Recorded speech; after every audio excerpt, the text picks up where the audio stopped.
अस्सलामुअलैकुम वरहमतुल्लाहि वबरकातुहू।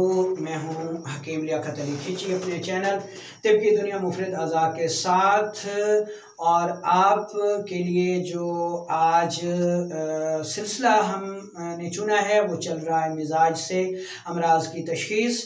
तो आज जिस मौजू को हमने चुना है मिजाज की तशख़ीस के हवाले से वो है हमारा मुँह का जायका। दोस्तों जायका जो है ये भी मिजाज की तशख़ीस में बहुत ज़्यादा अहमियत रखता है और मुँह के जायके से हम अपना या दूसरों का मिजाज जो है उसका तयन कर सकते हैं। अक्सर तौर पे आपने मुख्तलिफ़ लोगों से सुना होगा, अपने घर के अफराद से भी सुना होगा, ये कि मेरे मुंह का जायका ख़राब हो गया है, ये कि मेरे मुंह का जायका मीठा हो गया है, आज मुझे हर चीज़ फीकी लग रही है, या आज मुझे हर चीज़ तेज़ लग रही है, या आज मुझे कोई चीज़ तुर्श लग रही है, या मैं जो भी चीज़ खाता हूँ वो मुझे खट्टी मीठी लगती है। तो दोस्तों इसका बहुत ज़्यादा ताल्लुक़ जो है वो हमारे खाने पीने के निज़ाम से है कि अल्लाह ताला ने हमारे मुंह में ऐसे जो है निज़ाम रख दिया है। हमारी ज़बान जो है वो फ़ौरन हमें उस जायके से जो है वो आगाह कर देती है कि ये चीज़ मीठी है, फीकी है, तेज़ है, तुर्श है, तेज़ाबी है। तो उससे हम जो है जायके को महसूस करते हैं। तो जहाँ हम जायके को महसूस करते हैं इसी जायके से हम मिजाज की पहचान भी कर लेते हैं। तो इसमें हम आपको इंशाल्लाह ये आगाही देंगे कि जायके से हम कैसे जो है वो मिजाज का तयन कर सकते हैं।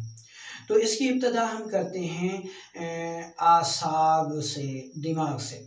दोस्तों जो असाबी जायका होता है वो या तो मीठा होगा या फिर फीका होगा, यानी दो तहरीकें हैं हर उज़्व रईस की। तो उस हवाले से अगर जायका मीठा है तो असाबी गुदी तहरीक है, और अगर मुँह का जायका फीका हो गया है तो ये असाबी उज़लाती तहरीक है, क्योंकि जब असाब का ताल्लुक़ जो है वो तुर्शी से होता है, उज़लात से होता है, तो फिर जायका फीका हो जाता है। बहरहाल कहने का मतलब ये है कि जब जिसमें रतूबात ज़्यादा हो जाती हैं तो हमारे मुँह का जो जायका है वो या तो मीठा हो जाएगा या फिर फीका हो जाएगा।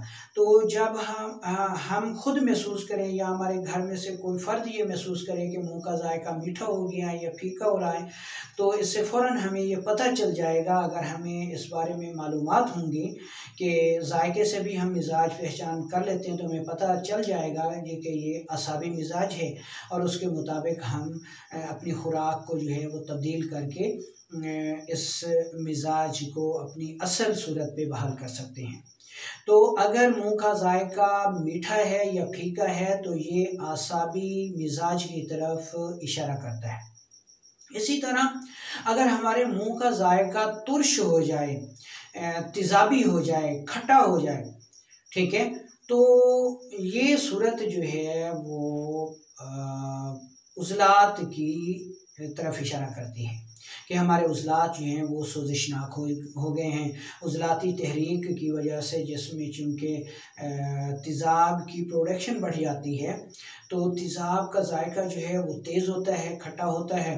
तो जब हम खुद महसूस करें कि हमारे मुँह का जायका जो है वो तुर्श हो गया है, तेज़ाबी हो गया है, या हमारे घर के अफराद में से कोई या कोई बच्चा कहता है, कोई बड़ा कहता है, तो हमें फ़ौरन पता चल जाएगा कि अगर हमें मिजाज के मुताबिक जो है वो आगाही होगी, रहनुमाई हमें मिली होगी, हमारे नॉलेज में होगा, तो हमें फ़ौरन पता चल जाएगा जी कि ये उज़लाती मिजाज है, और उसके मुताबिक हम अपनी ग़िज़ा या कोई अपने किचन से कोई चीज़ इस्तेमाल कर सकते हैं, ग़िज़ा अपनी उस हिसाब से रख सकते हैं कि ये मिजाज जो है वो तबाही हो जाए।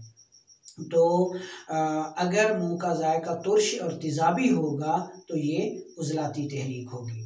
इसी तरह अगर हमारे मुँह का जायका चिरपरा खट्टा मीठा होगा तो ये सफ़रावी मिजाज की जो है वो उस तरफ रहनुमाई होगी। यानी फ़र्ज़ करें बहुत सारी चीज़ें ऐसी होती हैं जो खट्टी मीठी होती हैं, ठीक है। अक्सर हम कहते हैं यार ये तो आज तो कुछ चिरपरा खाने को दिल कर रहा है। तो इससे मुराद, चिरपरे जायके से मुराद ये है कि ऐसे मिजाज में किसी वाज़े जायके की जो है वो पहचान ना हो, बल्कि वो चटखारेदार हो, जायकेदार हो, चिरपरा हो। ये मिज़ाज अगर गैर तबाही हो जाए तो इसमें एक तो तेज़ी आ जाती है, यानी हम जो चीज़ खाएँगे वो हमें तेज़ लगेगी, चुभन करेगी, ठीक है। तो ये इस बात की अलामत है कि इस वक्त हमारे जिस्म में सफ़रा बढ़ गया है। अब सफ़रा जो है वो एक तेज़ खिल्त है, तो ऐसी सूरत में ये इतनी तेज़ है कि ये सौदा जैसी खिल्त को भी तहलील करती है। तो जब ऐसी सूरत हो जिसमें कि हम जो चीज़ खाएँ वो हमें चिरपरी लगे, ठीक है? तो हम कहते हैं यार मेरे मुँह का जायका जो है वो बदल गया है। तो जब हम खुद महसूस करें या कोई घर का फ़र्द हमारा ये कहे कि मुँह का जायका जो है वो चिरपरा हो गया है, तो इस वक़्त हमें पता चल जाएगा, जब हमें मिज़ाज के बारे में मुकम्मल आगाही होगी तो हमें पता चल जाएगा कि अब हमारा या घर के किसी फ़र्द का जो मिज़ाज है वो गद्दी हो गया, सफ़रावी हो गया। तो अब हमने क्या करना है, कौन-सी ग़िज़ा लेनी है, कौन-सा कहवा लेना है, ताकि इस सूरत को यहीं पे हम डील कर लें और कोई बड़ा मर्ज़ जो है, बड़ी तकलीफ़ जो है वो हमारे जिस्म में पैदा ना हो सके। तो ये सूरत गद्दी तहरीक कहलाती है। तो उम्मीद है कि आपको जायकों के हवाले से मिज़ाज की ये तशख़ीस का ये तरीका पसंद आया होगा।